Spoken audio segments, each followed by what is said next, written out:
நம்ம அரசு சார்பாக வந்து ஆண்டுதோறும் நம்ம ஒவ்வொரு ஆண்டும் நம்ம அரசு பொருட்காட்சி நம்ம அமைப்போம். 27 அரசு துறைகள் மற்றும் 7 நம்ம அரசு சார்ந்த நிறுவனங்கள் சேர்ந்து இப்போ இந்த பொருட்காட்சியில் ஸ்டால்ஸ் போட்டிருக்காங்க.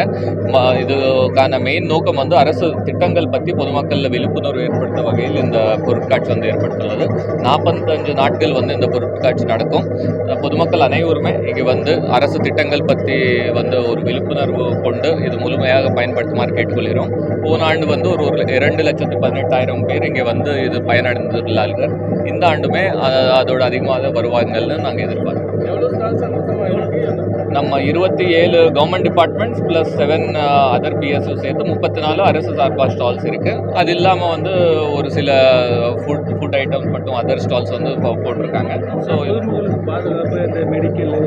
எல்லா ஏற்பாட்டும் பண்ணியிருக்கோம். நம்ம அனைத்து துறைகளும் ஒருங்கிணைந்த ஒரு கூட்டம் போட்டு நம்ம fire extinguisher, ambulance, medical facility, drinking water, toilets எல்லா ஃபெசிலிட்டிஸ் இது பண்ணியிருக்கோம். இங்கே சுச்சுவேஷன் பொறுத்த வரைக்கும் ஏதாவது வெயில் அதிகமாக இருக்கிற காலத்தில் நம்ம நீர்மோர் பந்தல் அந்த மாதிரி ஏற்பாடும் செய்யணும். ரெய்னி சீசன் பொறுத்த வரைக்கும் பெருசாக இங்கே நம்ம இப்போ தாக்குதல் எதிர்பார்க்கறதில்ல. இந்த வாரத்தோட பெருசாக நமக்கு இருக்கிற அலர்ட் வந்து முடிஞ்சிச்சு. இப்போது கொஞ்சம் ட்ரையாக இருக்கிறத நம்ம எதிர்பார்க்கோம். ஆனாலும் எல்லா ப்ரிகாஷன்ஸும் எடுத்துக்கோம். ஸ்டூடெண்ட்ஸ்க்கு ஏதாவது ஸ்பெஷல் இது இருக்குது சார்? 6ஆம் தேதி ஸ்கூல் ஓப்பன் ஆகுது.